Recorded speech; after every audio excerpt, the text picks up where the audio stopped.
Thank you for your patience. Good afternoon, ladies and gentlemen. Thank you so much for joining us this afternoon at this webinar launch and panel discussion, co-organized by World Scientific Publishing and the Institute for Indian and Southeast Asian Studies, Vietnam Academy of Social Sciences. Before we start, here are a few housekeeping rules to follow throughout the webinar. Please turn off your camera and keep yourself on mute throughout the webinar. Please also direct any questions for the Q&A session in the chat, or alternatively, put up your hands. And finally, this session will be recorded and shared onto our social media pages. So please feel free to pop by our Facebook page if you would like to rewatch the webinar. Last but not least, Reimagining India-Thailand relations is available for purchase on our website if you're interested. Without further ado, I will be handing over to Dr. Luhanga, who will start off by speaking a few words. Dr. Nga, please.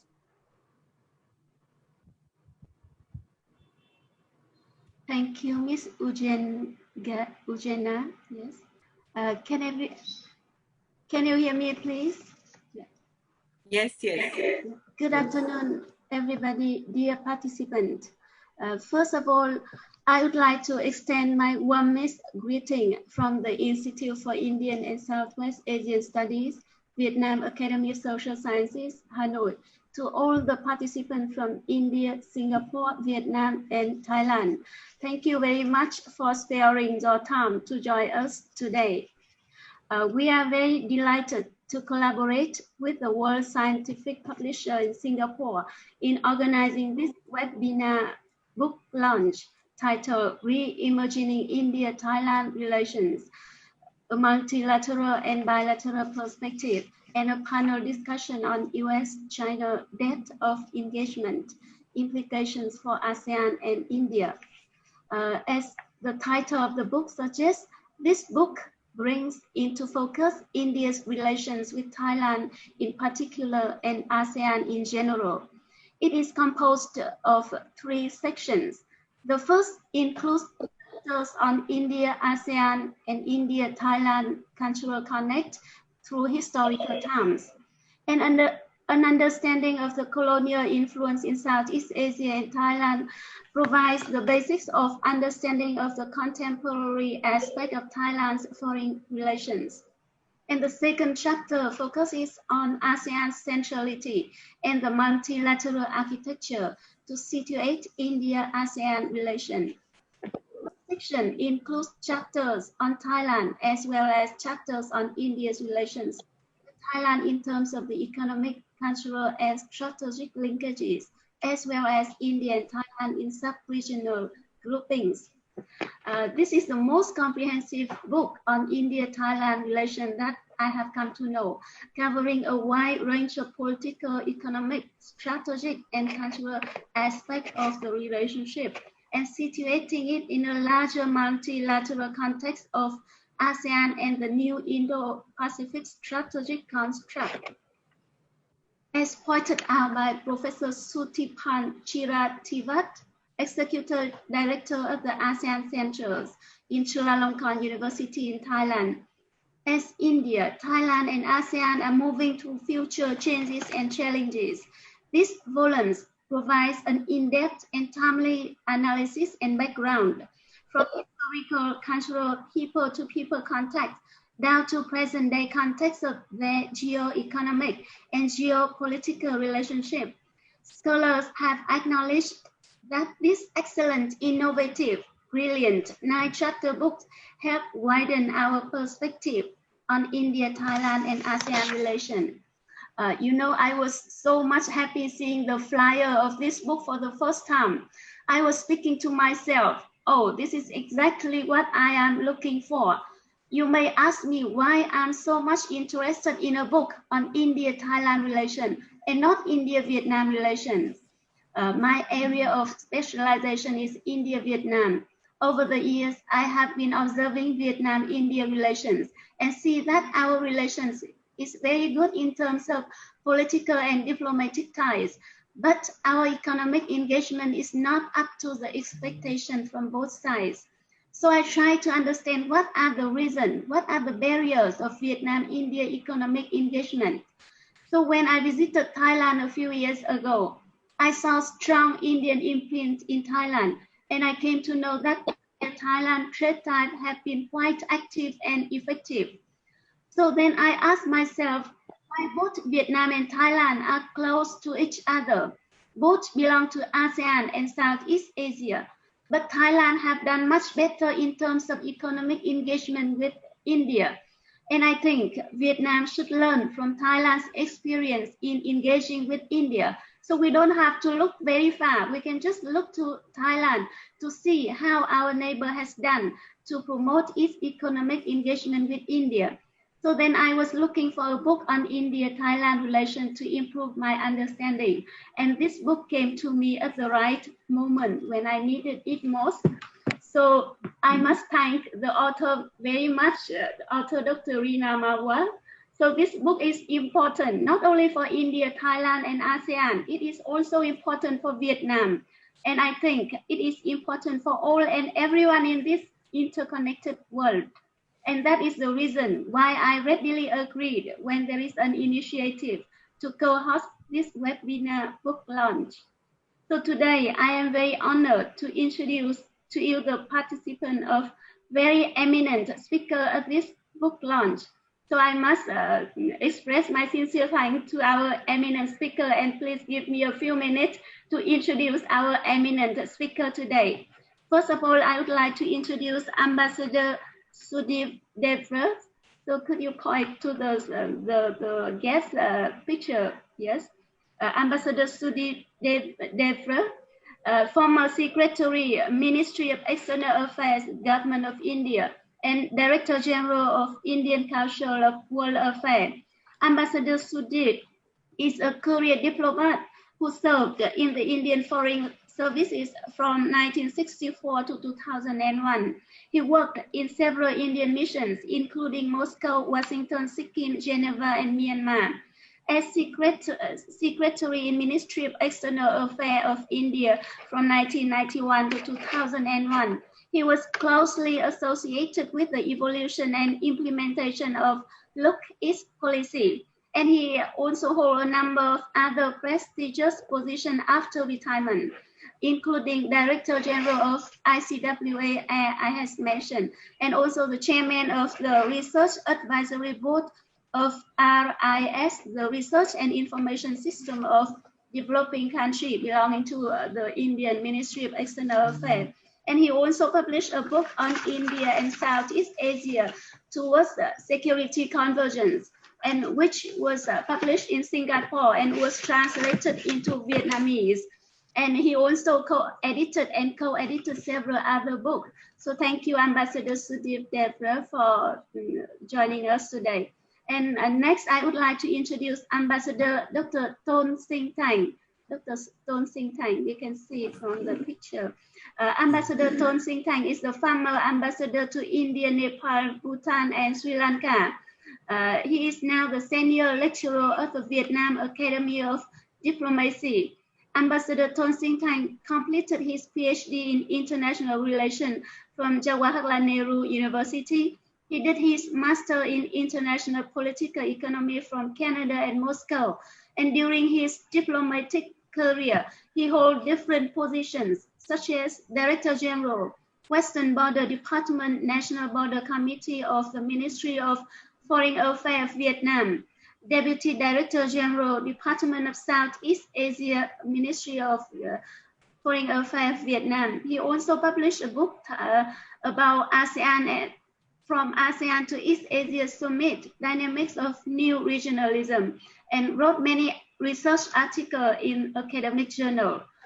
So thank you, Ambassador Ton Sing Tang, for joining us today.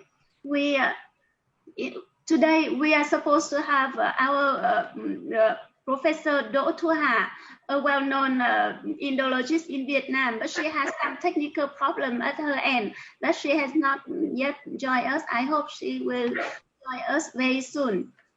Also, I have a great pleasure to introduce to you Mr. Vũ Đức Liêm, Mr. Vũ Đức Liêm, a young and very dynamic lecturer at the Department of History, Hanoi National University of Education.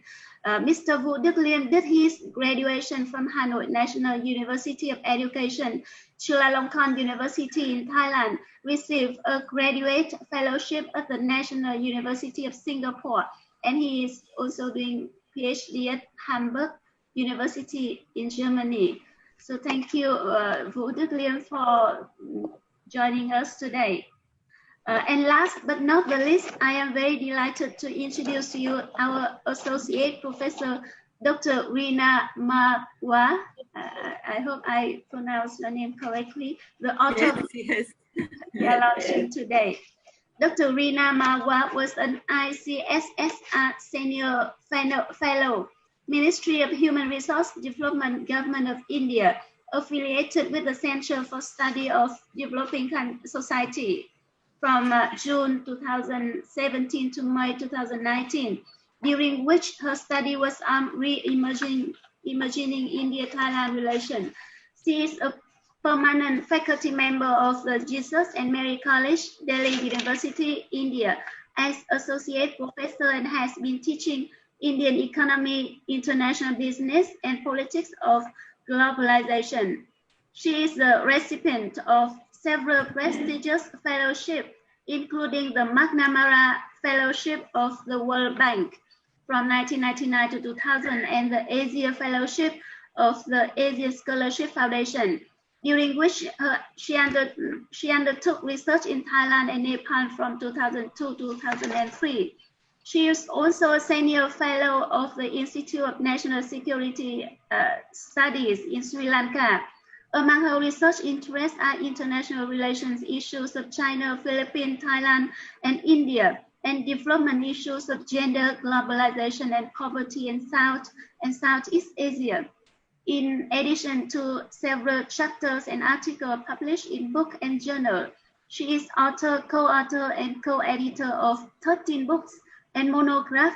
She is the founding editor of the Millennia Asia, a 3-annual journal on Asian studies of the Association of Asian Scholars, published by Sage Publishers.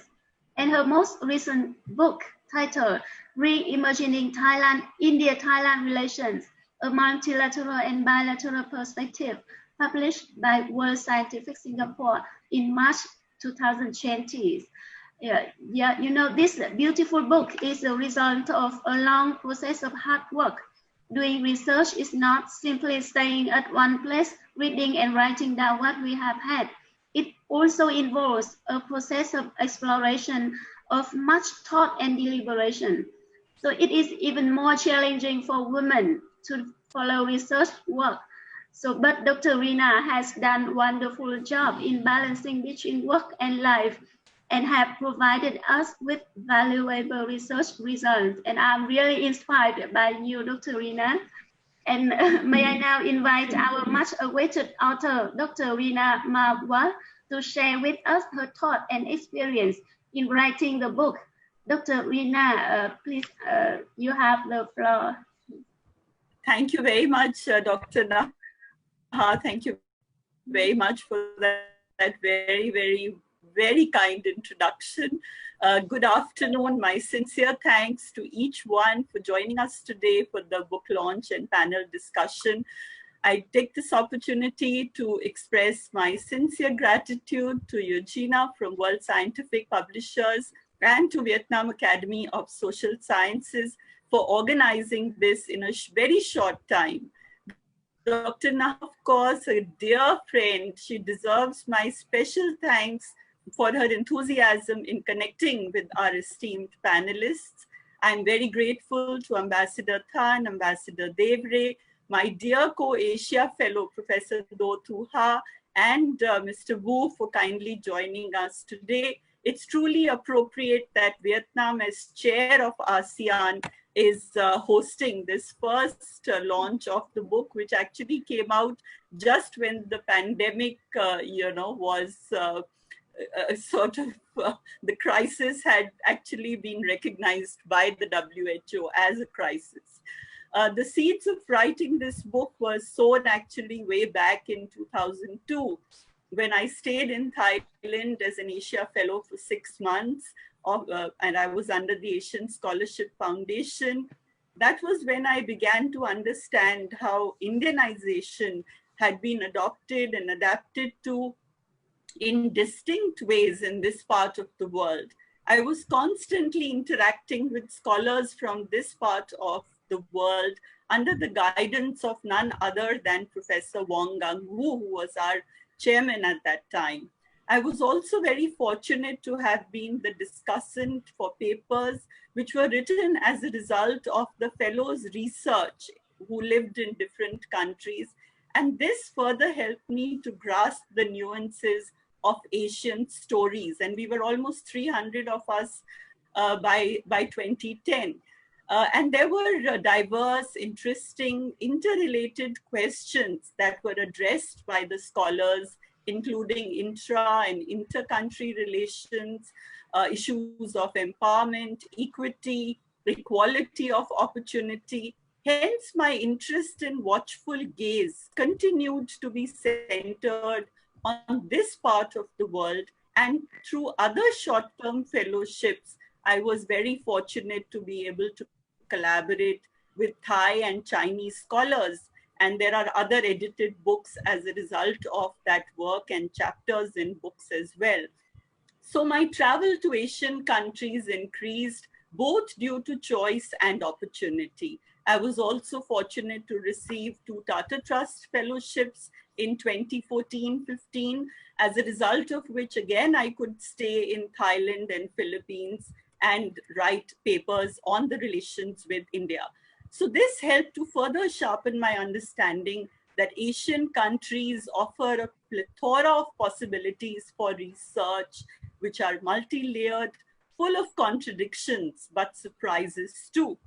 However, as Dr. Nahar said, it was the ICSSR Government of India Fellowship, because I could stay away from teaching at that time, which I received in 2017, that actually became the catalyst for writing this book. So my interviewees were from a wide spectrum of specialization, from scholars on Indian culture and civilization, to journalists, economists, to military generals, security advisors, based in Chiang Mai, Bangkok, Mandalay, Yangon, Mumbai, Delhi, Guwahati, Chennai, and each one of them provided very interesting insights through their lived experiences and academic merit. I would particularly like to mention a few. Of course, Achan Chirapat is with us right now. Ambassadors Kong Sakdi, Madam Suchitra Durai, Mr. Bertil Lintner, Achan Sutipan, Achan Surat Raichakul, Consul General Shirish Jain, and Mr. Nandan Singh Bhaisora, Dr. Kinmong Soy. The list is endless, and each one I was overwhelmed by their indulgence, and they sat with me for an hour, more than an hour, discussing issues. The book commences with a discussion of changes that occurred over Southeast Asian history, even as nation states evolved out of the capture of Western colonialism, aspects of cultural, strategic, and economic relations, as well as issues of connectivity, the pragmatic issues between India and Southeast Asia through Northeast India as well as Myanmar are included. So the more I read, as Dr. Than was asking me, Ambassador Than, the more I read and the more I traveled in this region, the more I was convinced that without contextualizing the bilateral relations of India and Thailand within the geographical and historical continuum of Southeast Asia, there would only be more unanswered questions. And that is how the word reimagining got embedded in the title. As Professor Surya Narayanan from Chennai, who underlined the significance of India's historical and cultural relations with Southeast Asia, told me that 9.5 countries in Southeast Asia consider themselves as indebted to India for their cultural vibrancy. India's former Prime Minister Narasimha Rao had urged India to look east in the early 1990s when he said, the closer relationship which India seeks today with Southeast Asian countries has to be fashioned on twin foundations. The benign interaction of the past, more than 2,500 years old relationship, and mutuality of interests that exist at present. Of course, these interests in 2020 extend from the economic to the strategic, from the bilateral to the multilateral, and from the regional to the global, with India and ASEAN both seeking a rules-based and peaceful global order. To briefly describe the contents of the book, which Dr. Naha has also done, it's comprised of 9 chapters. The first few are devoted to the historical, religious, and cultural aspects of India and Thailand through the lens of Southeast Asia. An understanding of the colonial influence in the region provides the basis of comprehending the contemporary aspects of Thailand's foreign relations, aspects of Indianness, the intertwining of Buddhism and Brahmanism, as well as the visibility of India's traditional beliefs and culture through its temples, architecture are highlighted. And of course, the other next 2 chapters take the reader to more current aspects of ASEAN's importance in the region, for India in particular, ASEAN centrality, the multilateral architecture, are discussed to situate India-ASEAN relations, including the Indo-Pacific construct and RCEP negotiations.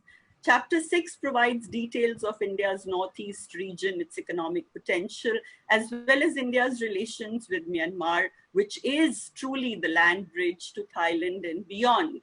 Then the next chapter focuses on the connectivity projects, given the potential for strategic synergies. The China factor merited attention in several sections of the book for obvious reasons, emanating from its expanding footprint in Southeast Asia, South Asia, encompassing the strategic and security aspects on India's borders to port development, to development of islands in the seas. The last few chapters detail India's economic relations with Thailand through trade, investment, tourism, and point to several unresolved issues on both sides. Thailand's potential as a manufacturing hub, as well as the country's importance for India as a strategic partner, are comprised here. It is evident that India needs to add much greater substance to our Act East policy of 2014 and engage much more through action with our eastern neighbors. As Professor Khin Maung Neo, economist in Yangon, said, when India was looking eastwards, it looked at Singapore. When it is acting eastwards, India looks beyond Myanmar. The book highlights, as I said, the importance of ASEAN's unity and centrality, even as it discusses why a united ASEAN is in India's interest, and in these times more than ever. To quote Bilahari Kausikan, former permanent secretary of Singapore's foreign ministry, he said, ASEAN centrality is not magic incantation whose mere invocation can make all our dreams come true, because ASEAN is a very informal kind of grouping and many decisions are taken while playing golf. And he said that it's a political construct, and if you do not recognize it, it does not exist. Thailand's approach to managing big powers is also described, as Dr. Panithan Watanayakon from Chulalongkorn University, advisor to the Deputy Prime Minister of Thailand, said, Thailand is unique in its balancing, leaning towards balancing, but more loosely. That is the Thai approach. Not close to any country in specific, but to have flexibility in relations. And this proved to be very beneficial for Thailand in the Cold War. Thailand can do that due to its strategic location being in the middle of the continental shelf. And we have seen that since the unleashing of the pandemic almost 4 months ago, states, big and small, are struggling to keep their economies afloat and also manage, the situation. China's aggressiveness in Asia is certainly not helping. Each country is trying to find its balance through alignment, through minilaterals, through multilaterals. And it's not like earlier. Earlier, there was a world order and a country only had to plug in. Now, each one has to negotiate and find their own way. Thank you so much for your kind attention. And thank you for Eugenia. Thank you, Dr. Nga and Dr. Marwa, for your wonderful speeches. May I next invite Ambassador Tong Sing Tang to speak a few words, please. Ambassador, please. I'm sorry, Ambassador Tong Sing Tang. May I just take 1 minute to introduce Professor Ha? She just joined us. Yes, okay. Just to introduce to everybody, Professor Dotu Ha, she's now the head of the Department of Indian Study, Faculty of Oriental Study at Hanoi National University. So welcome, Professor Ha. Yeah, Ambassador Tong Sing Tang, thank you, please. Yeah. Okay, Excellency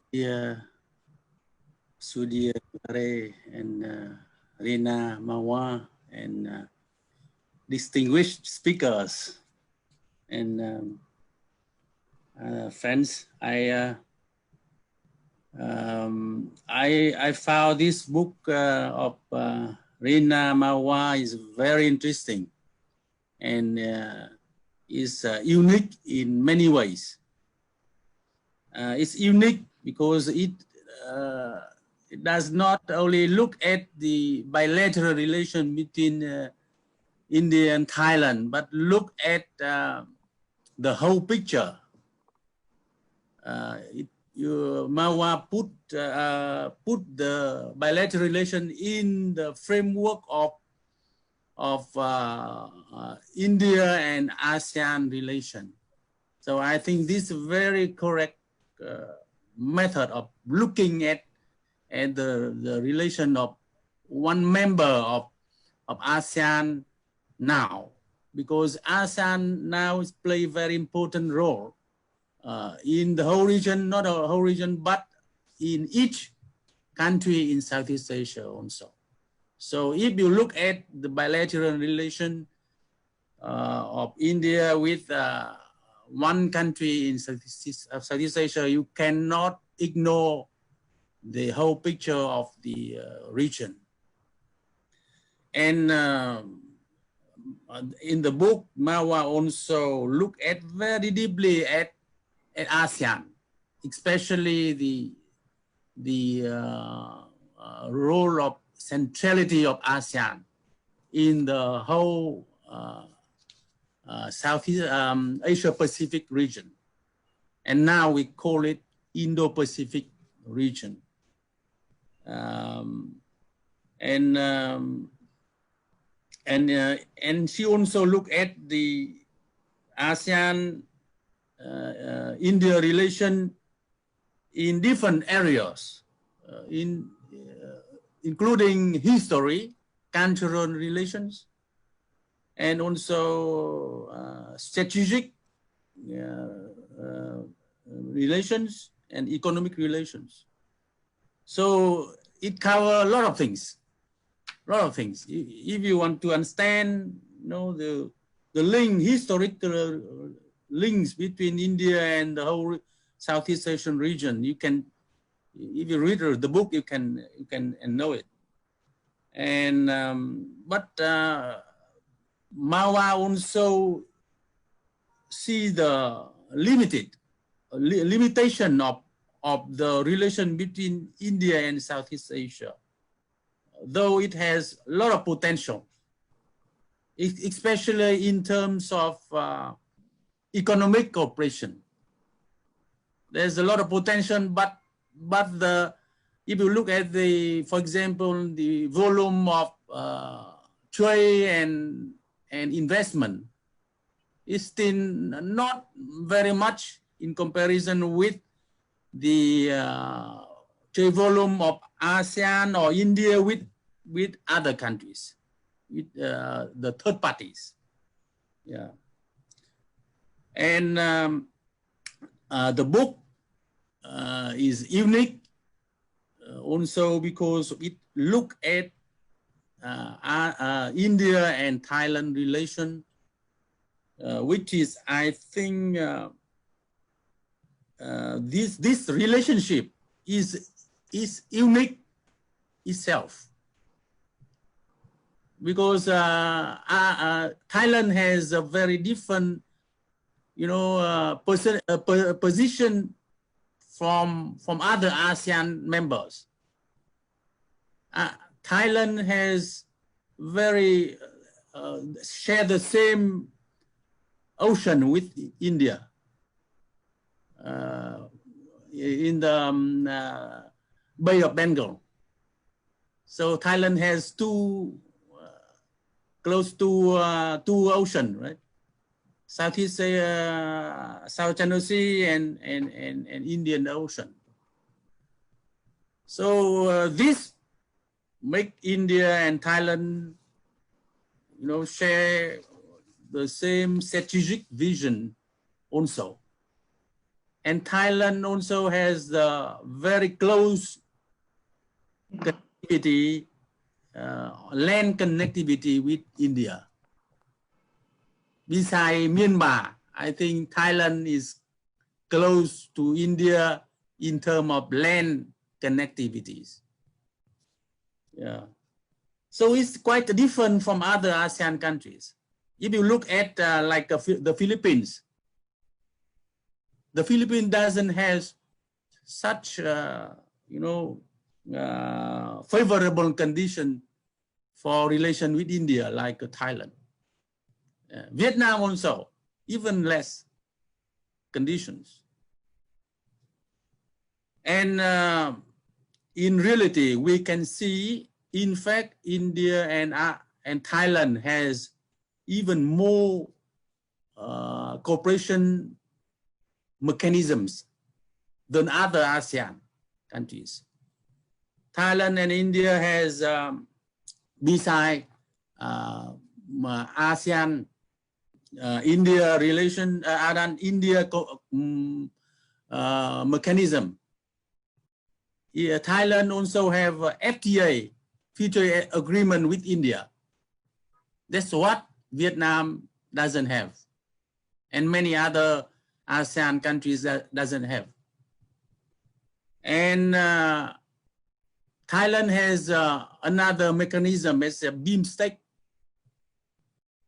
There's not other ASEAN countries have this mechanism. And even Ganga Mekong Cooperation. Only a few ASEAN countries has this mechanism with India. Not all, but Thailand is almost part of any mechanism of ASEAN with India. So there's very good condition for the relation between India and Thailand. And trilateral highway also. Now only India, Myanmar, and Thailand have a trilateral highway. I expect that it will extend to Laos, Cambodia, and Vietnam. Then we will be part of this highway, and it will be called not trilateral, but bilateral. And if we look at, from the book, we look at the relation between in India and Thailand. There are a lot of potential for cooperation, and there are also a lot of achievements already, especially in terms of aviation and tourism. Yeah. So from the book, I found that there's 330 flights from Bangkok to 17 cities of India every week. So many flights, right? So only the aviation business is also very big already. And if we look at tourism, 1.6 million Indian tourists came to Thailand per year. It was in 2018. 1.6 million. It's a very big, very big number. And also we look at film industry corporation. As I know that about 700 Bollywood films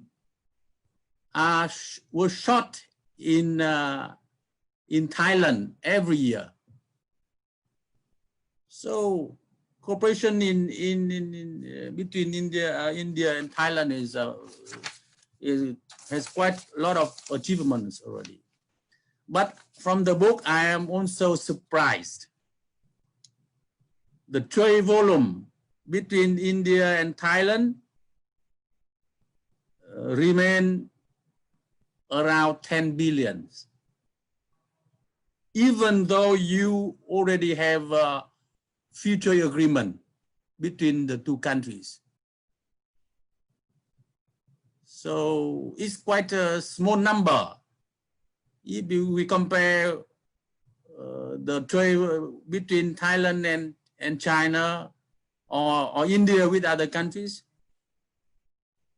So we had to find out the reason why it's still so limited. I think between Vietnam and India, we don't have a future agreement yet.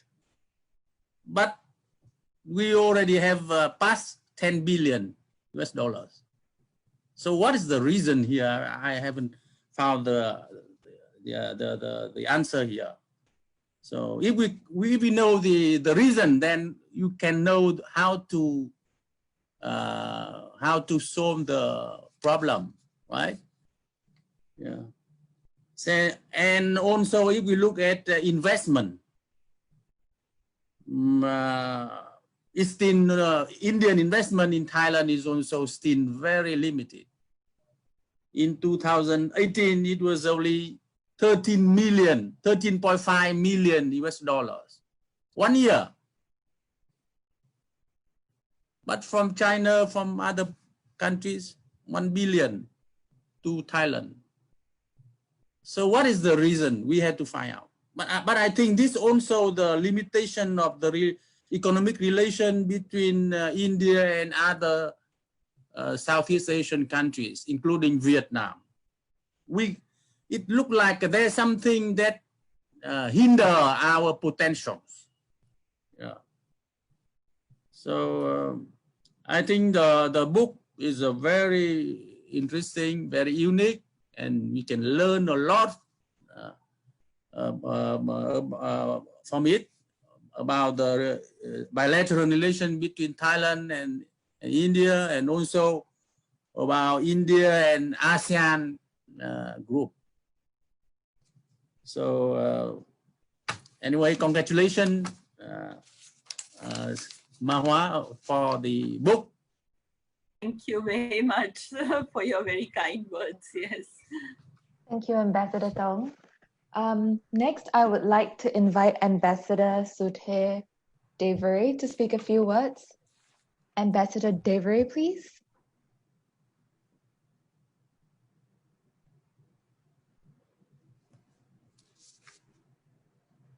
Ambassador, I think you might be on mute. Yeah. Is it okay? Now is all right? Yes. Yes, it's all right. We can hear you now. Thank you very much, Excellency Ambassador Tong, Dr. Marwa, Professor Nag, and others, all the dignitaries in the panel as well as in the audience. It's really a pleasure first to meet my old Vietnamese friends. Been some time since we met last time. Congratulations to Dr. Reena Marwa. She mentioned to me that she was writing a book some time back, but I never realized it will be such a huge volume on India-Thailand relations. I know it is not an easy experience to write a book, particularly on a country or on a region with which one is generally familiar. But the problem with this is that often you get that region or the country too much for granted. I think that has probably happened with Thailand. Thailand, in my view, and I have been to Bangkok and Thailand must be 50 times, I don't know. You somehow think it is just part of us because, you know, Bangkok and India, I think as Ambassador mentioned, 300 flights and such communication, large Indian community there, you never feel that it is different. And yet, when you go to Thailand, you realize what a fine culture that was developed there. You have relations between India and Thailand and indeed Southeast Asia going back thousands of years. There has been much exchange between the two, and the way Thais have really refined some of the things which may have come from originally from India. I think it is a kind of a lesson to all of us. And therefore, to study Thailand and to write about Thailand, I think it's a challenge. And I'm glad that Dr. Reena Marwa took up this challenge and brought out this very excellent volume. My hearty congratulations. There was, in fact, a gap in terms of literature, in terms of our understanding about Thailand, and this book will certainly meet that or fill that gap to a large extent. As I was saying, I had the pleasure and privilege of being associated with this beautiful region of Southeast Asia for last 30, 40 years now. And right from the time when the Look East policy was started in the early 90s, I've seen the evolution of this. And I find that what you observed, Dr. Marwa, that there are limitations and yet there is enormous potential. And therefore, it has been a challenge how to sort of exploit that potential to the fullest extent. In your book, I think you have covered a very wide landscape, going back to history between India and Indonesia, between India and Southeast Asia, the cultural backdrop of the two countries, myriad traditions which really bind the two, India and Southeast Asia, together. And then you navigate from that to the colonial period in which we both lost our identity. Thailand was the only country which really very adroitly and I think in a superb diplomatic exercise managed to remain independent. That itself can be a subject of study, how in the ocean of colonialism, one country could stand up and remain as an independent island. I think it's an achievement which is very often not given its full due. Coming from that period, then we come to independence time, and as you mentioned, the Asian story or the Asian century, as we nowadays talk about, in that what role Thailand has, what role Vietnam has, what role India has to contribute to that Asian story, and how we can really evolve a relationship.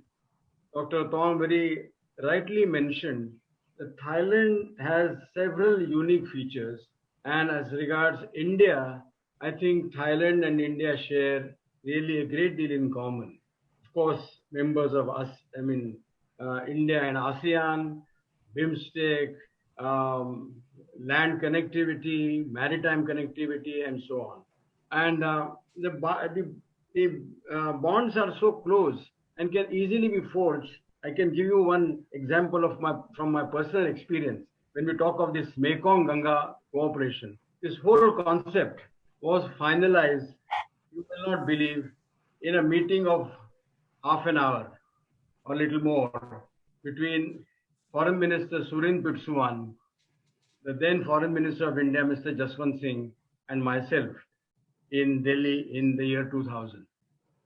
I mean, it was so easy to agree on this kind of a concept of a Mekong-Ganga cooperation because we share so much in common and we both have the desire to work together to promote our cultural, human to human and myriad other relations together.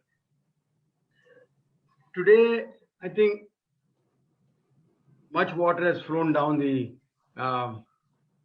Straits of Malacca between India and Southeast Asia.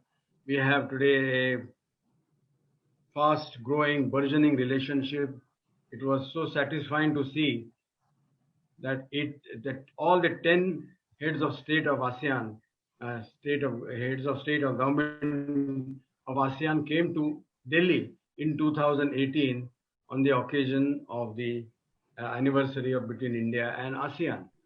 So I think the relationship is moving fast, but I think it is also in a way at the crossroads.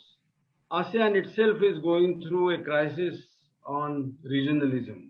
There is today in the world of deglobalization or lot of pressure on moving away from regionalism, ASEAN to hold its identity, its centrality, its unity, it's a challenge.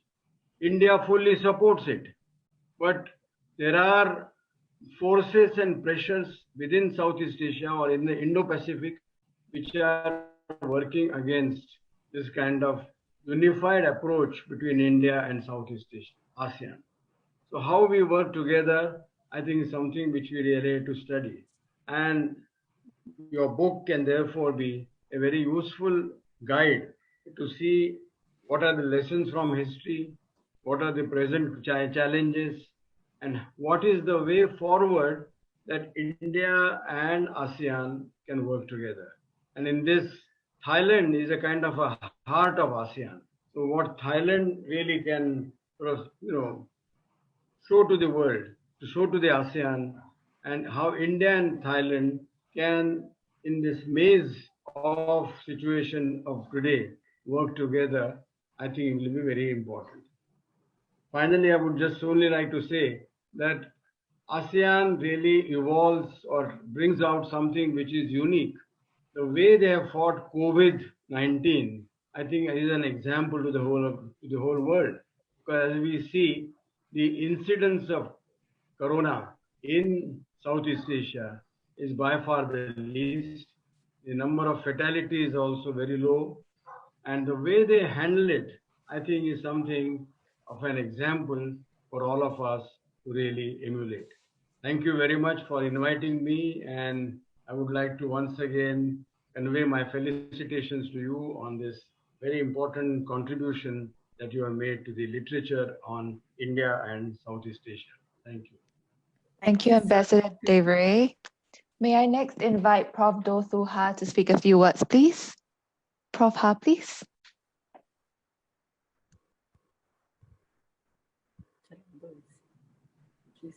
Go unmute. Okay. Yes. Thank you very much for inviting me for this book launch. And as co-partner in cohort 5. Yes, for a long time, no see. But you know that you are wonderful because I think that today we can talk about your work.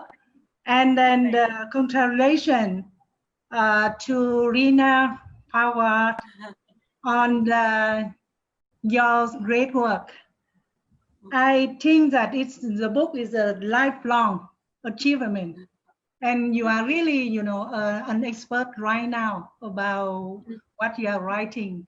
Because in fact, I teach in Chulalongkorn University many times. Yes, and I also take my students to go field work in Thailand. Yes. Yeah, before go to directly to India. Yes. That's right. That I read a lot of book about the relation between India and Thailand. But your books, I think that, your books, I think really unique. I agree with Ambassador Ton Sinh Thanh.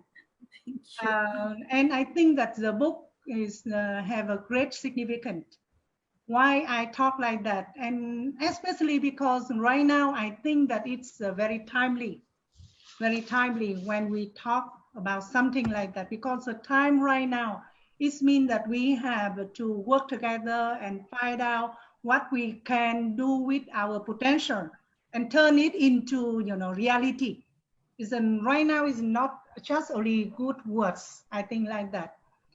And when we talk about, the relation between India and Asia, I think that there will be three important things. First, Asia and India is a future rooted from the past. Second, I think that the right of India is right now a fact of life.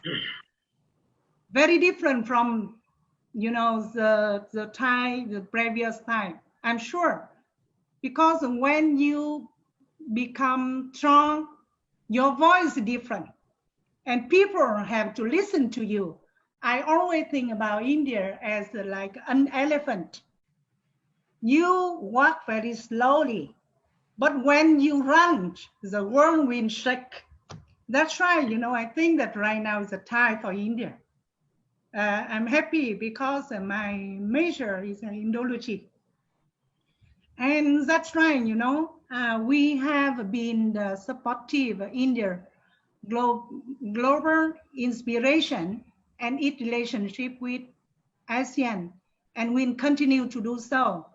And we have so much to build on since we know each other quite well. And I don't think anyone in Asia consider India to be a threat. Very important thing, I think like that, because that is very important platform to plan and carry out our cooperation. We have got the trust strategy in our cooperation. I think no one have something like that. In Southeast Asia, people think different from, other superpower. Very, very different, very good image. And thirdly, I think that revising Asia-India relation is very important to all of us right now. That's right, the book by Rina Marwa, I think has a very timely and important topic. I think like that. The structure of the book, as I talked, because we have three things very important. That's right, the structure of your book, I think very logical and, easy to follow even to the beginner of the field. And two ways relation with the update figures of the book are very useful for those really interested in the issues. And I think the chapter 9 is the most important and notable of the book, because other things we can gather and collect the information, but the 9th chapter, I think that is more important, because we have to find out the way to cooperate and to, realize our potential into something effective. That's right. I think the author proved herself as an expert of the field. Her analysis is very logical, broad-minded, unrounded, and profound compared with many other books written about the relation between India and Thailand. But I agree with Ambassador Ton Sinh Thanh that when I read the book, I also wonder why the effectiveness in trade and economics, exchange between India and Thailand And also in other fields like education and culture, also is not as good as we hope, because in fact, you know, we have a very good platform. I myself believe that it's my own study, and I think that like that, maybe because I think that we have to think about the reality. Very practical fact is that up to now, most prime minister of Thailand have been, you know, multiracial, with most having been at least partial Chinese ancestry. I can give you the number. 11 prime minister in Thailand who was a present Chinese ancestry. I can, you know, count the name here, like Gunasinga, Fort Bahorns, you know, Nyotin, Tawan, Tarongdawasas, and even like, you know, Thaksin, and his sister, and all many others, 11.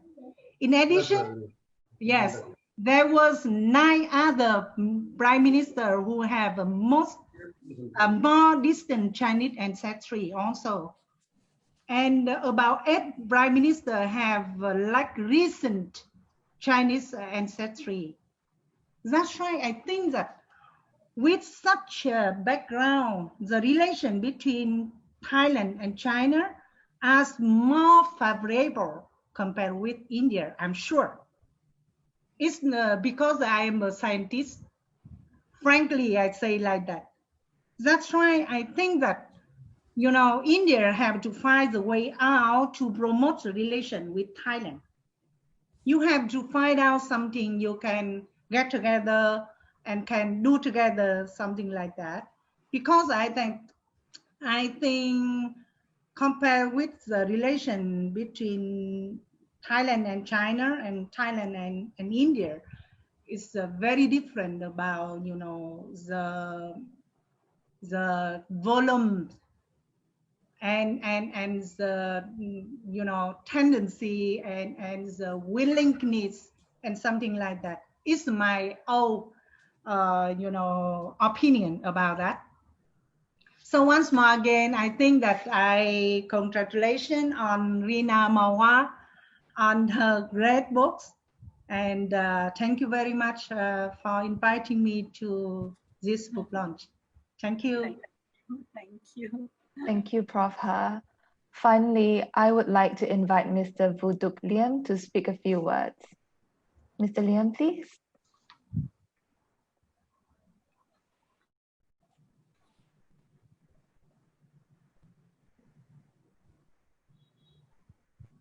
Good afternoon, ladies and gentlemen. Can you hear me well? Yes. Right. Yes. Yes. Let me start by thanking the organizer for the chance to be with this wonderful panel for the book launch of Professor Rina Mawar, the new work on reimagining India-Thailand relationship, multilateral and bilateral perspectives. I also thank the World Scientific Publishing House and Dr. Nga for the kind invitation. We can be delighted to join the discussion today. Congratulations to Professor Mawar. This is a fascinating achievement. I really enjoy the book, and the book is fascinating indeed. I would like to have some remark. I agree with some of the a previous speaker who said point with you. There is no better time than now to talk about India and Southeast Asia, certainly. I think for a book about on India and Southeast Asia, particularly from about historical and contemporary perspectives, it gives us more understanding about the situation and geopolitical challenge of the region at this very moment. The rise of China has got new pressure on the country in Southeast Asia, and there is a need for new international engagement, the need for new power balance in the regions. And we, the people in this region, we're looking forward. Now we look at Russia before, we look at Japan, we look at South Korea, we look at the US. And I think going from bad to worst, the Russians is retreated, and the Chinese now they're eating the Russian cake in the Asia Pacific. All the former Russian allies now come under the Chinese target. And of course they have the US, the Americans, isolationism. And that kind of picture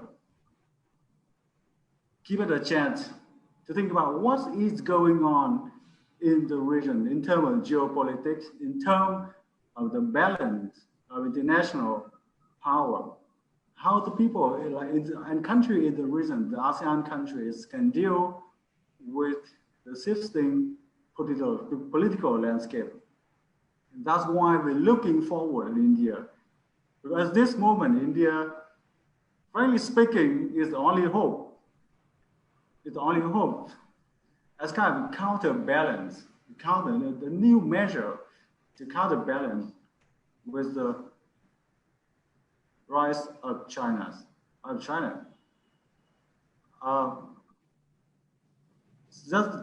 why I think the book is beyond the framework of India and Thailand relation, but serve as a much more important purpose of understanding the emerging pattern of international relation in Asia Pacific and the prospect of India in the coming picture, how India can play a larger role, more practical role in the regions.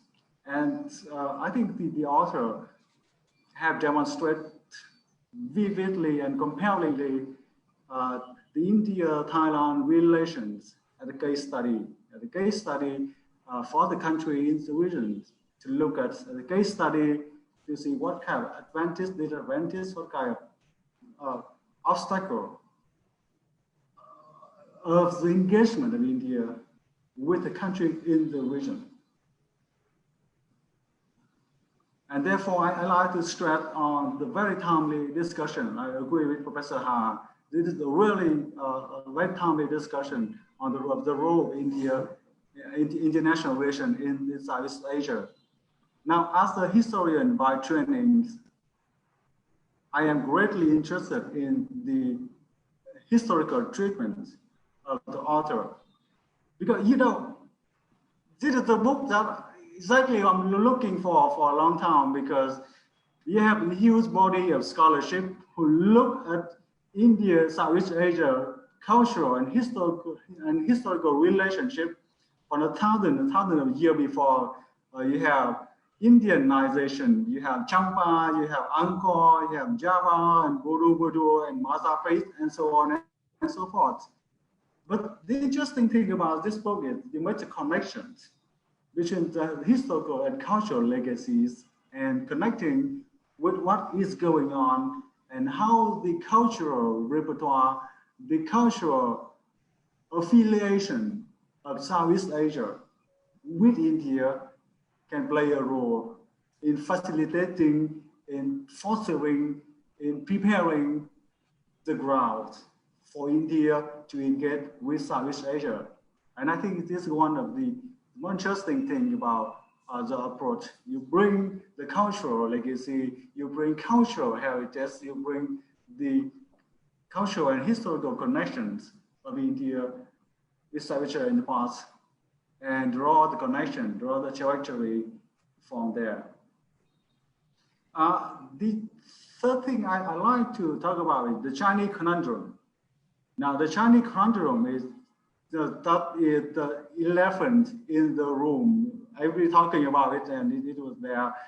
The right of China And I think the author compellingly demonstrates how India geopolitical strategy and economic plan came to Southeast Asia with, act east policy, looking east policies, and Thailand look west policy. But I'd like to see more on the beyond that kind of approach and strategy and perception. What is Indian government really means by look it and act its policy? Because we, the people in Southeast Asia, we very much expect to see what did India mean by acting east and looking it. Is there any possibility of geopolitical, political, and military engagement in Southeast Asia? Because we, the people in Southeast Asia, Thailand, Vietnam, Cambodia, Laos, and Philippines, and so on, we are put in the positions of shifting geopolitics in the region. The former superpower, the Russia left, the Chinese emerging, and the US kind of, shifting their interests somewhere else. So what we want to see is, it's really coming, Indian is really coming? Or what really Indian mean by acting is any long-term strategy, a long-term plan, and the serious commitment of Indian government. Is there any plan to be a military base in Southeast Asia? Is there any plan to have a roadmap of military exercise with any country in Southeast Asia? How Indian became active in Southeast Asia, how the country in Southeast Asia can get a chance and opportunity to work with India. What kind of Indian offer in terms of geopolitics, in terms of military, in terms of political engagements, the country in Southeast Asia? Because the weaker country in the region, like Vietnam, Philippines, and Indonesia, even Thailand, we are in the dilemma. But Russia is far away, Germany is far away, the US is far away, and the Chinese is close. So we are looking forward to see, is there any strategic long-term roadmap? And that's, I think this part is entered. We're looking forward to see if you can extend in the future. Also, the Chinese initiative of One Belt, One Road. One Belt, One Road initiative. I think you mentioned somewhere in the book, but not really concrete. And the idea is that One Belt, One Road is a huge Chinese project, projecting power globally. And it comes closer and closer to India. Look at One Belt, One Road initiative. It goes through Indian Ocean. It goes through Pakistan, Afghanistan, and the Central Asia. How India is going to respond to that? And this is left open for a lot of questions, a lot of discussions. I think the book can be very useful because the way Indian respond to One Belt, One Road initiatives, exactly the way that it will deal with Southeast Asia, because it belongs to a larger picture of geopolitics. And finally, I would like to very much to see the role of the Chinese diaspora. Because when we look at the Indian diaspora, the Indian community in just larger interactions and engagement of India in Southeast Asia, because when we look at the way Chinese projecting their authority, their empire, their influence in Southeast Asia, the Chinese community, the Chinese overseas, the Chinese diaspora plays a huge role. How about the Indians? Is there any chance for the Indian community? As far as I'm concerned, there are 250,000 Indians in Thailand. Right, so you can put them into picture and see how such a community, the dynamic cultural engagement, affiliation, and network can be part of the larger picture of how India reconnect with Southeast Asia, with Thailand in particular, and with the whole region in general. So that was some of the remark, and I thank you for this wonderful book. And also, I hope all of you enjoy the book launch. Thank you very much. Thank you, Mr. Liam. Let's now move on to the panel discussion. May I invite Dr. Marwa to kickstart the panel discussion? Oh, I think you're on mute.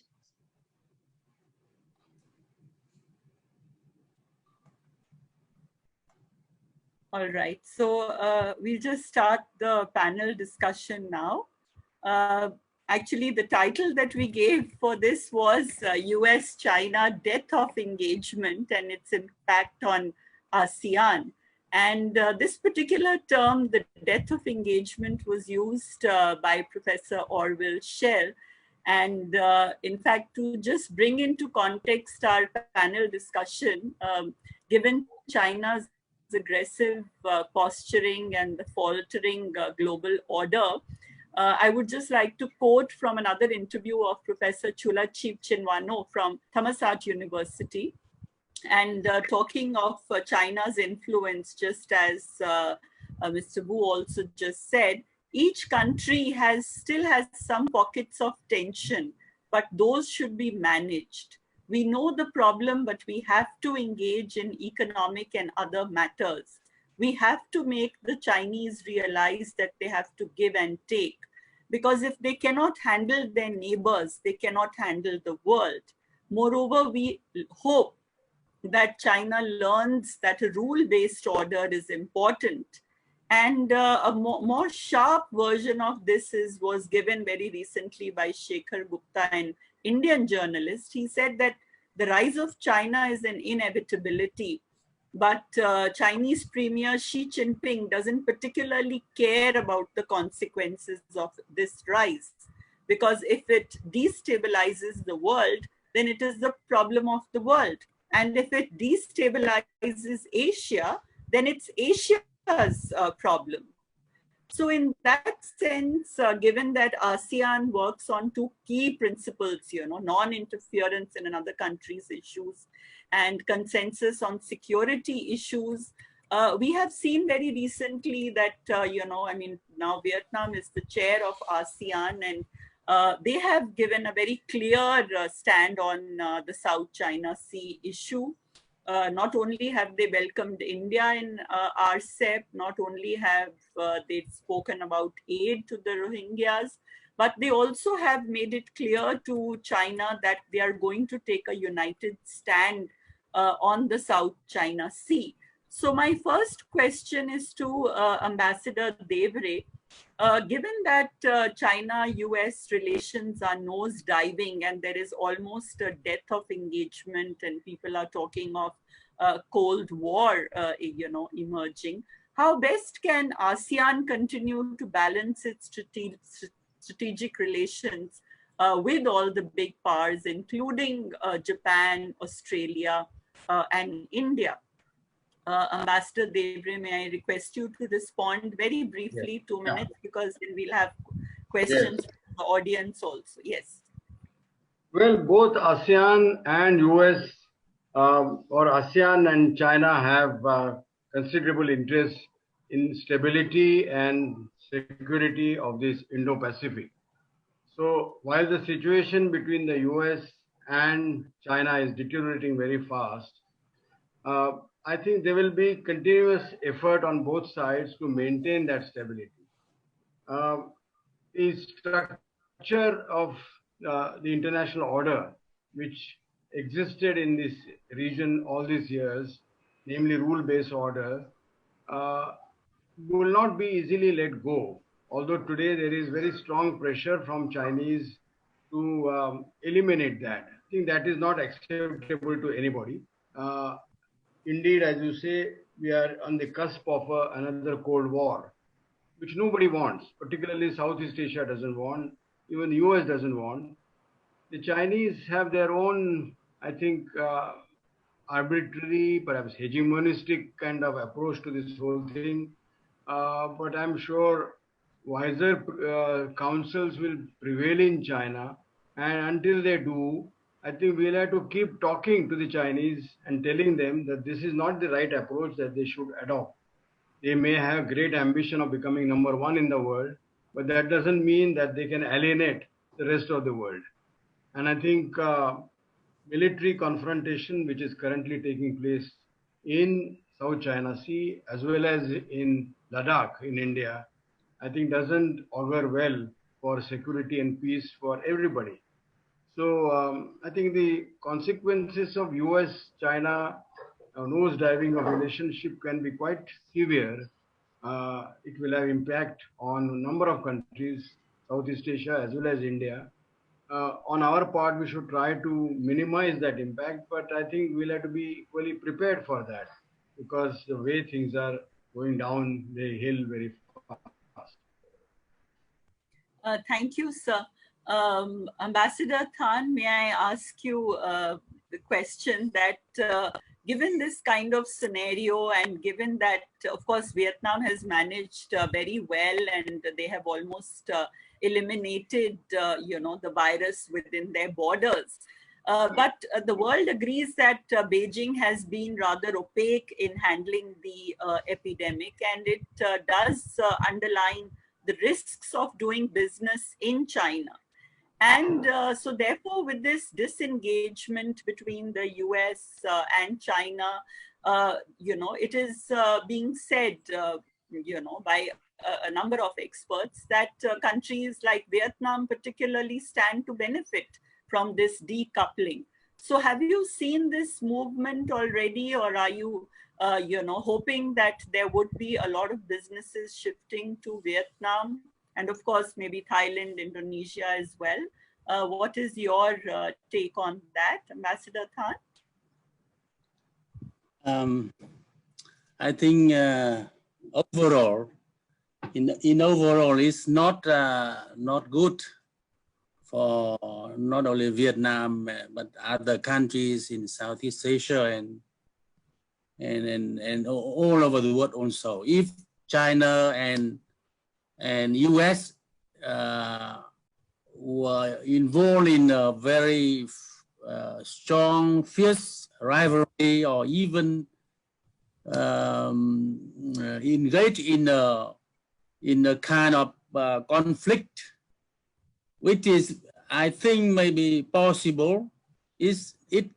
I think it may be more serious, even more serious than Cold War.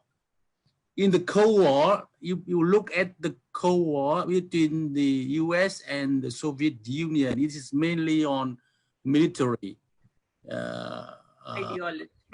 But the confrontation between the US and China is on all fields. On all fields, not only military confrontation, but economic confrontation, technological confrontation, and even ideological confrontation in all fields. So it may not become a hot war, but it is more than Cold War. So because now the balance of power is changing fast with the impact, strong impact of pandemic. China now is still rising at 1% per year, but the US is growing at lower than at 4% minus. So the gap, between US and China is now narrowing faster with the pandemic. Yes. So that's why the rivalry is even stronger. And China want to change the position, want to set up an order, world order, which it played the role number one instead of in placing the US. So that's why the rivalry is stronger, and I think there's a lot of pressure on smaller countries like Vietnam, India, and ASEAN. The pressure on how we should how our policy, should we side with take side, China side or US side? I don't think we should take any side, right? We should, I think we should continue to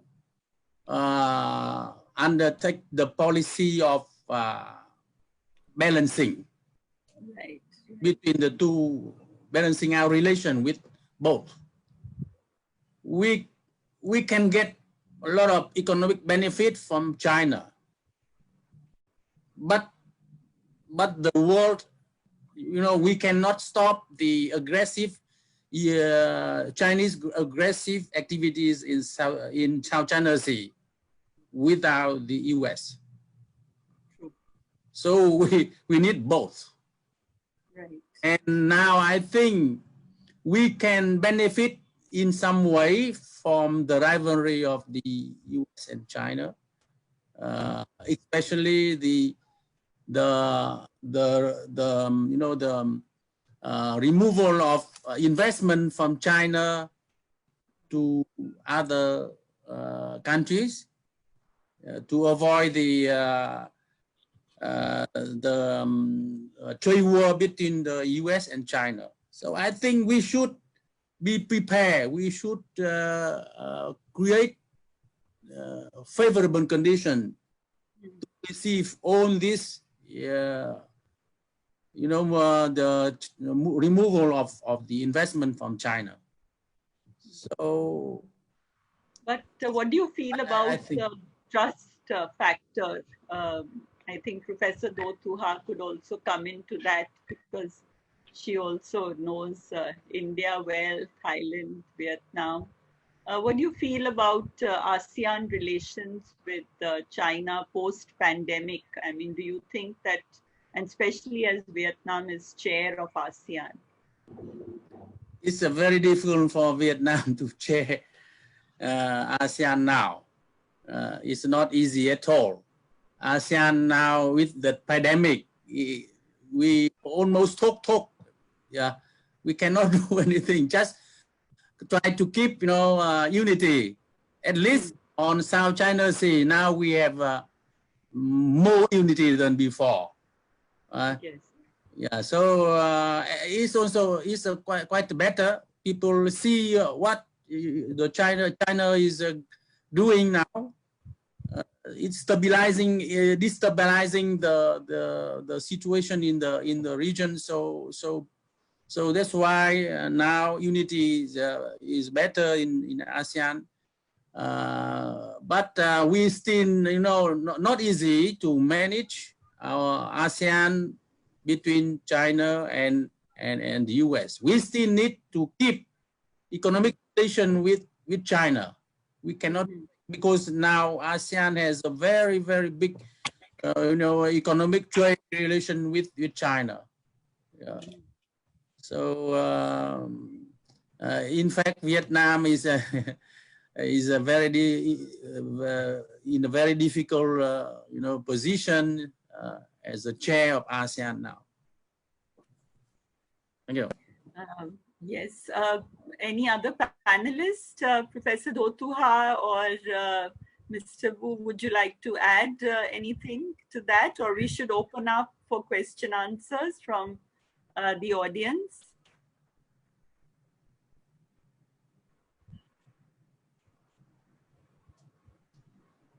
Yes.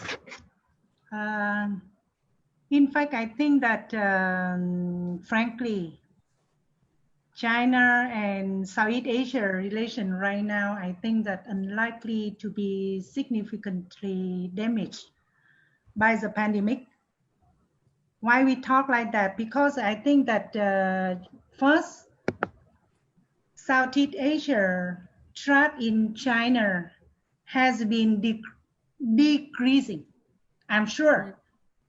Yeah, because according to late the year 2019 survey of respondents from ASEAN state, confident that China Windows rating is low, only 16.1% believe in China. With the pandemic, we are likely to see a further erosion of trade. Frankly, because like in my university, every year we do the survey on the Vietnamese people and then the student, young people also for non-government organization, and we do something the same. And the second, the pandemic on top of the US-China trade war has thrown into even sharper reliefs the danger of over-reliance on China. I mean that Southeast Asia countries are likely to accelerate diversification from China-centric supply chain. Because people cannot just rely on China for the supply chain right now anymore. Singapore, for example, which has been sounding the call for supply chain resilience since the trade war, has further stepped up diversification effort as a result of pandemic. And even I agree with Ambassador Ton Sing Thanh, is that in fact when we talk about China, like right now, I think that for Asia, it's not about contentment, but inclusiveness. It means that in any case, everyone brings something of value to the table. Even China, for example, like India, bring in the economic growth, a large market and expertise in various fields, and China also bring it some positive factor. That's why if we talk just white and black picture, it's difficult because the ratio here is very, very big. Because in fact that China and India has got very great influence is on this region. We cannot just cut it off, right? And especially because right now in the world, I think that every country depends on each other a lot. Interdependence, as we talk. That's why, when we talk that even China brings something to the table. That's why, when we think about that, of course, I think that India, Vietnam, and Asia, ASEAN country right now, of course, get some benefit from, the table of China. When, so many countries like Japan, they gave money to their company to withdraw from China and to come to Vietnam and to come here, of course. But for, the long, how to say, in the long run, it's not easy to just cut it off.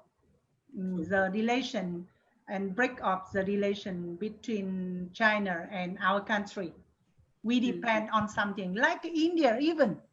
I think that so many things you have to supply from China, right? Yes. Yes. Yes, our auto sector, our pharmaceuticals are all getting impacted now. Yes. Yes, so many things. But I think that India can bring something to Southeast Asia because India is a superpower in the new economy like IT, e-commerce services. Yes. That's why I think the prospect and potential therefore are there.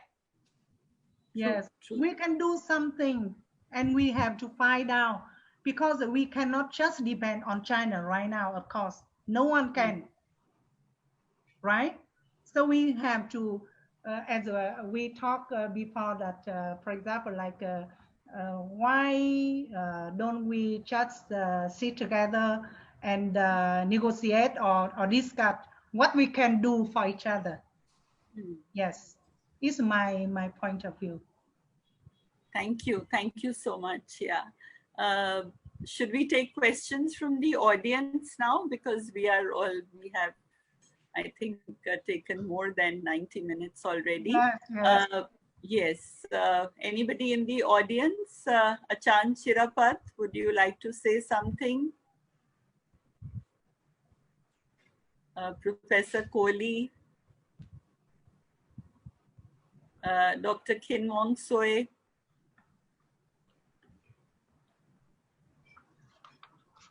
Yes, Mr. Ujjwal Pathak, Dr. Ujjwal Pathak has raised his hand. Yes, please unmute yourself and you can show us your video. Please ask your question. Yes. Good afternoon, everybody. Yes. First of all, I want to congratulate Dr. Rina Marwa. And then my question is that, don't you think that most of the Asian countries are too much dependent upon China so far as the import of so many products are there, which can otherwise be produced in these countries themselves? So how can we reduce dependency on China so far as the import of products are concerned? Okay, who would like to answer that question from among our panelists? May yes. Thank you. I think now it's time for India and ASEAN to increase our cooperation so that we can reduce our dependence on China market. I agree with Dr. Đỗ Thu Hà, Professor Đỗ Thu Hà, on this idea. India is very big market. You can produce anything. And instead of importing from China, we would like to import from India. For example, cotton, cloth, for example, and medicine, many other things. Why should we import from China? We should import from India. And Southeast Asian country also produce many things that can provide to India. Why do you have to import from China? So now it's time. We should be,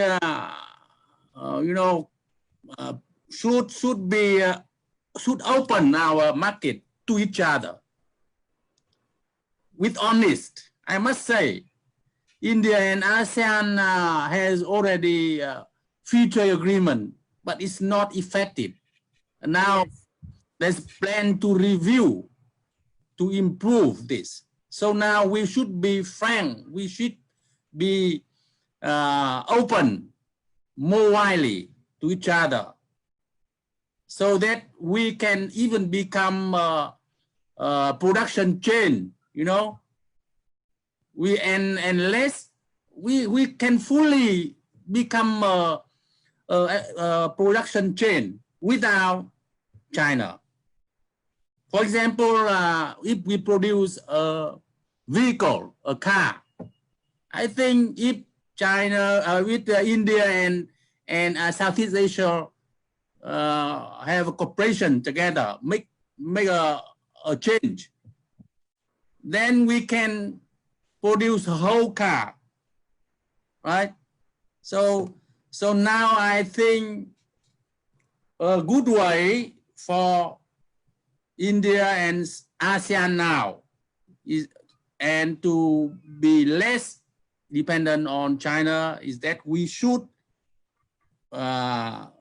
increase, we should boost up our relation, economic relation.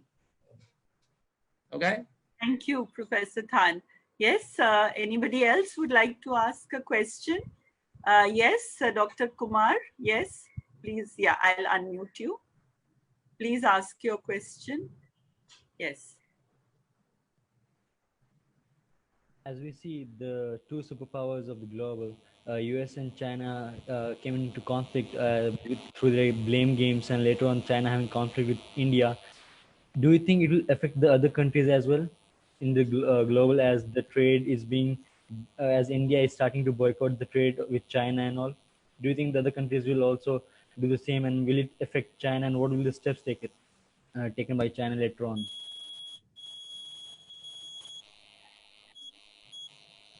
So he wants to know what steps would Vietnam, ASEAN take. If you're seeing the way China has been, you know, the aggression on the Himalayas and having conflict, you know, nearby. Yeah, even the wolf warrior diplomacy kind of, you know, with Australia, with so many other countries. So what is Vietnam's reaction, and how would you respond to that? I mean, more threatening, more aggressive China, how do you handle it on your borders? Vietnam and China mainly has a problem in South China Sea. But we never support the aggressive activities of other countries or in other places, or in the relation with other countries. We should have friendly and peaceful relation with other countries. And if there's any dispute, it should be settled by peaceful means, not by use of force or threat to use of force. Yeah, it's now very strange. You know, China look like tend to use threat of force.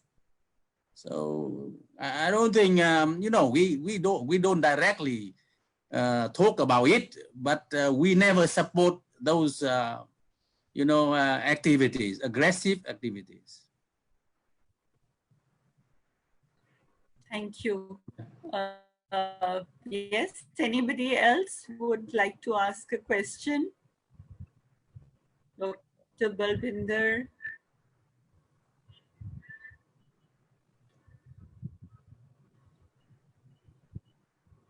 Shreya, would you like to ask? Yeah, madam. Yes, Dr. Balbinder, yes. Yeah, okay. First of all, madam, I congratulate you on this very comprehensive talk. And my question is this, that to which extent China factor influence India-Thailand relations, particularly with special reference to ASEAN? Okay, so how does China influence? In fact, I think Mr. Wu mentioned that 44% of the businesses in China, in Thailand, are actually owned by the Chinese themselves. So therefore, there is a lot of ethnic Chinese, because there was a time, if you read Skinner's book, he has written about, you know, how the Chinese were really given a most hospitable conditions in Thailand to come and settle down before the Cold War. So there is a very intimate relationship between China and Thailand in the sense that there are many Chinese who are settled in Thailand who have now taken on Thai names. That is why when it comes to the Indian diaspora, we continue to have our own names, even though we have 3 generations, 4 generations of people who have settled there. But the Chinese quickly adapt. So through marriage, through businesses, they have taken on Thai names. So it's very difficult really to assess. And that is what Professor Dothuha mentioned, that, 11 out of 18 prime ministers have been of Chinese origin. So it's very difficult to even really assess who is not a Chinese Thai or who is a real, sort of ethnic Thai. That is why their relations with China continue to be very strong. The investment, the trade. China is the largest trading partner for each of the countries in ASEAN. And, so their trade is about 7 to 8 times more than what India has. Our total trade with ASEAN, all the countries combined, including Singapore, Indonesia, is about $70 billion. But China's is 7 to 8 times that amount. So you can imagine, and then through the Belt and Road, the amount of investments. So another factor is that ASEAN has a lot of intra-ASEAN trade also, and intra-ASEAN investment also. That is why the amount of investment from India into Thailand or other ASEAN countries is still not much, though Singapore has invested in India significantly. But as far as other countries are concerned, it is still not that much, because there's a lot of intra-ASEAN trade and intra-ASEAN investment, which is very unlike what the situation is in SAARC, in our South Asia. Thank you, Anybody madam. would like to add? Yeah. Dr. Khin Mong Soy, would you like to ask a question or a comment from Mandalay?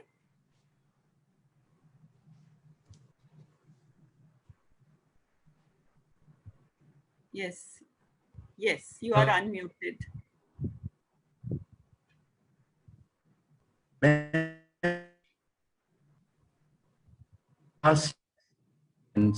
Have to deal with China because of economic.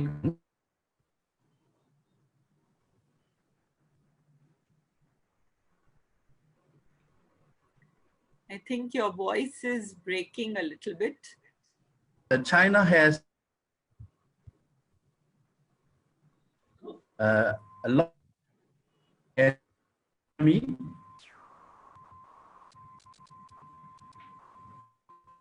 Your voice is breaking a little. Sorry. What I'm trying to say is that one of the main reason why the member of ASEAN can come a reason. Can you hear me? Yes. And China has a very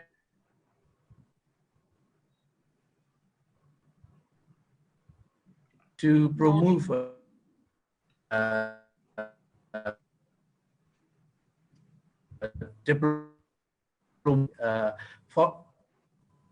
example, the last 16 June 2020, China coping with the high quality development of the BC IMEC. At the same time, they are organizing another webinar with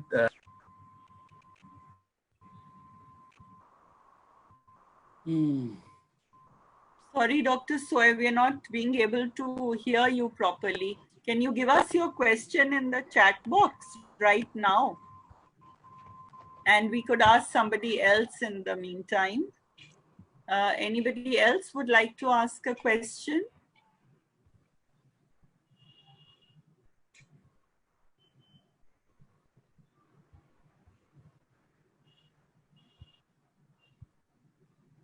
Rina, actually, there are a few questions on the chat box quite early on. Okay. Yeah, could you just read them out, please? Yes, of course. We've got a question from Titsala and Anna. So her question is IMTTH an India response to China's BRI in terms of strategic partnership with the ASEAN countries? The India, Myanmar, Thailand trilateral highway. Yes. Yes, of course, but it's taken a long time, and there is still some section in Myanmar where they had to have a new contractor who was to be appointed in the middle of last year, because Consul General explained that to me. So there was still some section of the road which still needs to be completed, so we are hoping that seamless movement can start. But then there's also an issue, with the movement of trucks, that is the Motor Vehicles Act, the MVA, because Thailand has some issues with that, because they believe that, it might affect their trucking and logistics industry. So those issues are still being worked out. Ambassador Devre, would you like to add anything on that? Is it our answer to BRI? Yeah, well, on connectivity, we have done this trilateral highway is almost complete now, as you mentioned just now. The Kaladan project from Sitwe on the Bay of Bengal to Mizoram, which is a very innovative project, which will take ships, which will take cargo from Bay of Bengal all the way to northeast of India. That project is also nearing completion. I think it's a matter of, I think, a year or so. We have also been looking at connecting the port of Tavoy in Myanmar to Chennai, and Tavoy to Vietnam. There is already an idea that this should be connected. So connectivity across ASEAN and linking it to India, there's another project. So there are a number of projects India also has. The project of support developing Subang project in Indonesia. Between India will help in promoting that idea. So our BRI projects may not be as spectacular or as ambitious as the Chinese may look, but they are very substantive, and I think they are of interest to Southeast Asians. Dr. Kin Mong Soe's questions are here now for us. India needs to formulate a concrete agenda to counterbalance growing China's influence in ASEAN. And secondly, he says, how will India speed up its projects in Myanmar? So these two questions are there. And I think, of course, that is why India's Act East policy was meant for this very purpose. And the fact that we are engaging with Indonesia also in the Asia-Africa growth corridor, and we are engaging with the CLMV countries as well. We are also engaging bilaterally with each of the countries. But of course, we did step out of RCEP for the time being. So, and India is willing to, engage much more now with respect to pharmaceuticals, and because there are a lot of areas, digital infrastructure, and we are doing that with Myanmar, the Myanmar Institute of Information Technology. One more has been set up. So, so certainly India needs to further, enhance its engagement with each of the ASEAN countries. But as I said, that it's very difficult to try and match China the way it has, sort of its bilateral engagement with each of the Southeast Asian countries for a long time. Well, I last, don't think, you know, yes. there are areas, Dr. Marwa, in which India has done quite a lot, and India is at the moment engaged. So our programs, I think, quite different. I mean, there is no question of matching with China's. For example, the kind of scholarships which we give to ASEAN students in IT, you know, thousands of scholarships have been given. India's iTech program has promoted, you know, knowledge giving in Southeast Asia in a big way. Similarly, India's assistance in agriculture.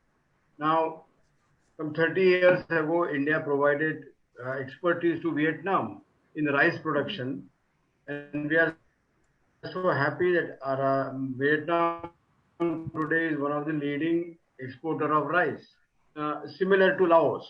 So I think these are different areas both India and China may have handled, and therefore each one has its own you know, strong points. Maybe in terms of overall dollar terms, maybe less, but I think areas like education, medical help, culture, these are the areas in which our partnership has also been found very substantive by ASEAN. Sure. Yes. Yes, Professor Dotuha. Yes.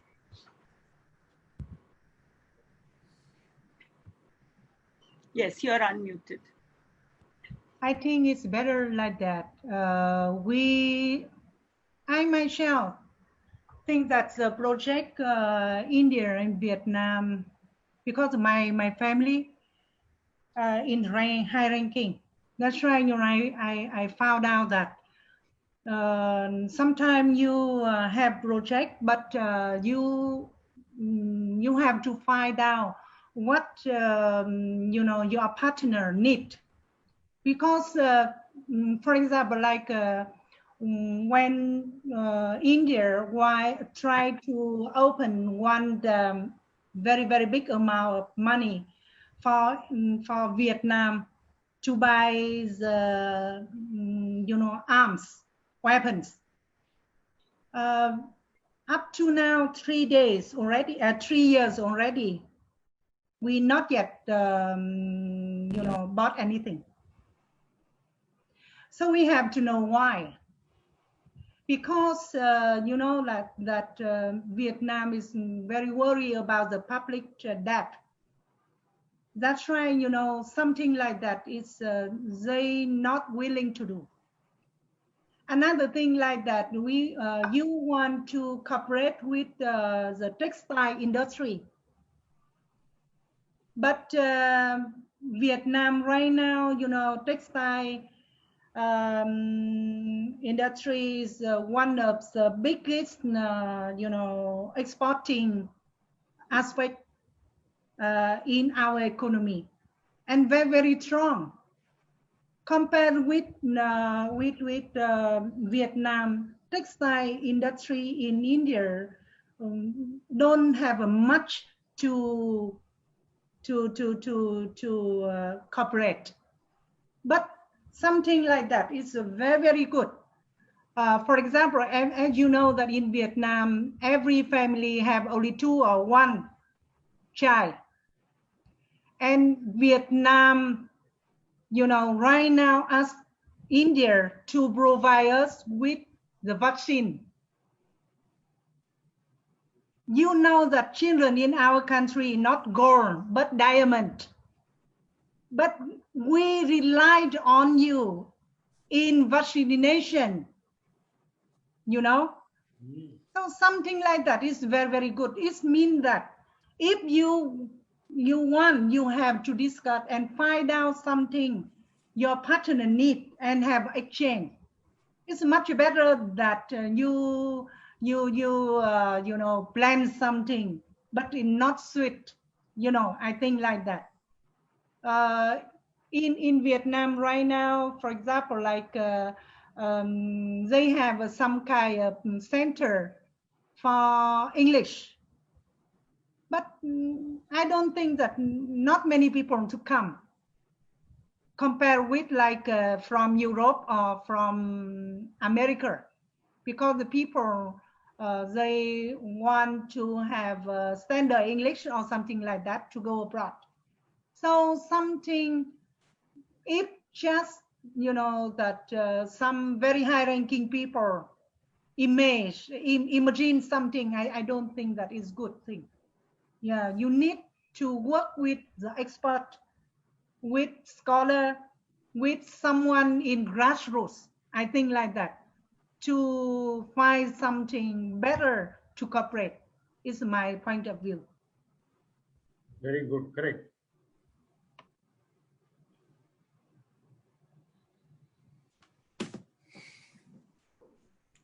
Right, thank you. I think see, we have a wonderful gathering of ambassador and academia and the professor and scholar.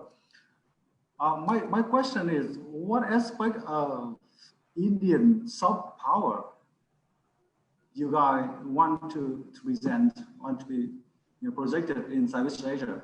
What kind of aspect of Indian soft power, you want to introduce to the people in Southeast Asia? Thank you. So would you like to answer that? What kind of soft power we want to project? Well, soft power would involve education, I think mainly, spread of literacy as it is done in India, knowledge of law or knowledge of regulations, etc., judiciary. Information technology is one of our tools, that is software, in which I think our people have done reasonably good work. Entertainment industry, Bollywood, music, millions of people in India are engaged in that, employed in this. It is something which has common and universal interest. Shah Rukh Khan, Hema Malini, Amitabh Bachchan are very common names in Southeast Asia. So this is, of course, a field which is certainly important. I think what is important for both Southeast Asia and India is, and I think one of the major areas will be the Indian democratic system. We are not to suggest to them that you should adopt, what we have. This is something which we have evolved ourselves over the last 70 years, and we are continuously evolving. We are not trying to tell you that this is the best system and that you should have. But I think democracy really offers something to an individual which is, I think, unique, which I think is a kind of a soft power. Another area I think is agriculture, because in India agriculture is entirely private.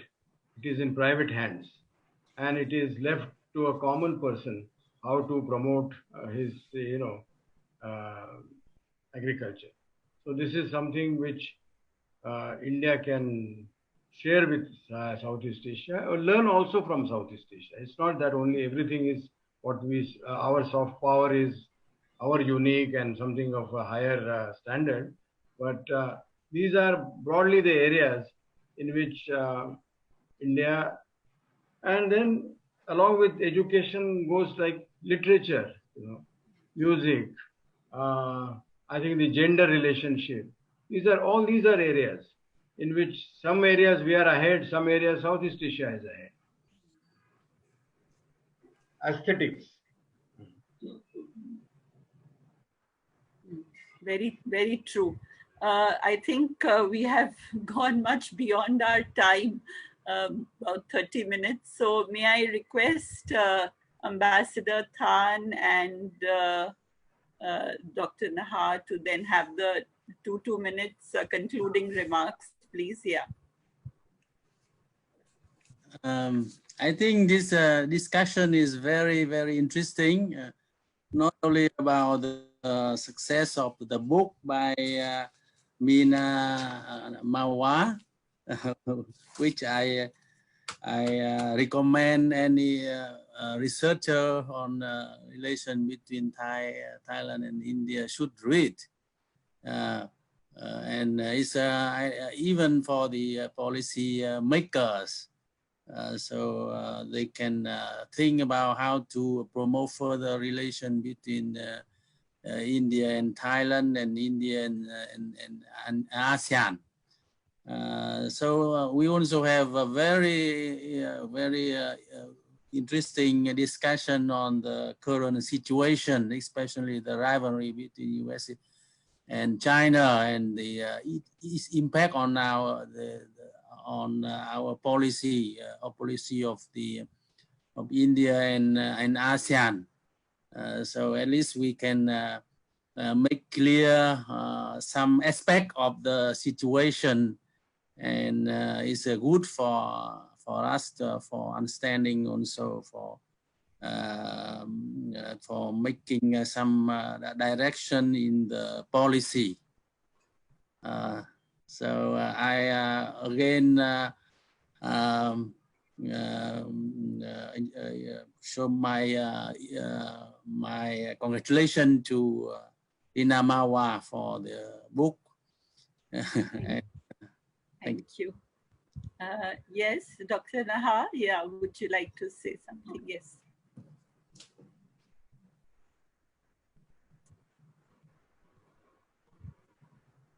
Please unmute. Okay. Yeah. Thank you, Ambassador Ton Sing Thang, and everybody. So distinguished participants. So after more than 2 hours of intense academic exchange, so our book launch ceremony and panel discussion has come to our its end. You must agree with me that we have a very fruitful discussions, not only about the book, but also about India-ASEAN relation in the context of the US and China confrontations in the larger context. So we have learned many new things, and many questions have been raised. So I believe that we need to do further research work. So we have had good food for thought now. So I think India and Vietnam should also work more closely together to adapt to the rapid change for the peace and prosperity of India and ASEAN relation. And from the discussion, we learned that India holds a very important position for ASEAN and for Vietnam in particular. So in Vietnam, we highly appreciate India's position, India's soft power, and we attach great importance to the promotion of cooperation with India. So as you may know that India is now one of the 3 comprehensive strategic partners of Vietnam. So we have only 3 comprehensive strategic partners. So India enjoy the highest trust. So we have the strategic trust, which is unique about India. So from the perspective of a research institution, so I do hope that this interaction will be the beginning for our future more active collaboration. So on this occasion, I would like to finally express our sincere thanks to our eminent speakers, Ambassador Sudeep and Ambassador Ton Sing Thang, Professor Do Thu Ha, Mr. Vũ Đức William. And of course, I must also thank my co-host, Ms. Eugenia C. Wee Fang, Dr. Rina, Dr. Rina, the author, and also my sincere thanks to the participants from all the 3 countries. And I'm looking forward to our more active collaboration in the future. So last, I wish you all very good health, happiness, success, and stay away from the COVID-19. Thank you.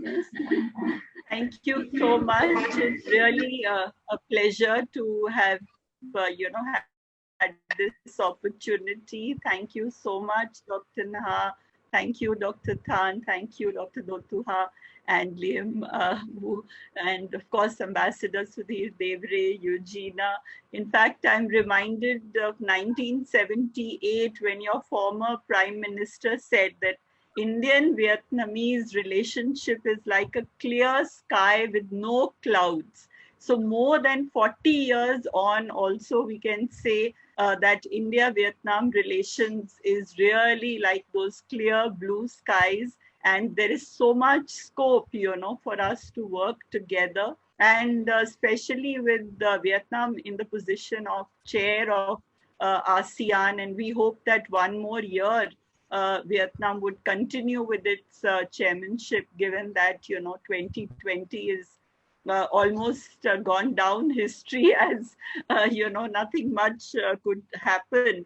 And the fact that you have taken the very theme for your chairmanship as cohesive and responsive ASEAN, I think that itself says a lot, that ASEAN is going to respond to challenges, and it's going to continue to be a cohesive grouping, because in this part of the world, for us, ASEAN is a model. It's a model of unity, it's a model of cooperation, because the South Asian Association has not been able to be as successful as ASEAN. So that is why with these words, I would like to really thank each one of our panelists and each one, you know, who has joined us today from different parts of the world, different parts of Southeast Asia, India. Thank you all for being here and for continuing to stay with us. Thank you very much, Eugenia, for all your kind help and getting this through in a short It's my pleasure. It's our pleasure. Yes. Thank you very much. Thank you so much.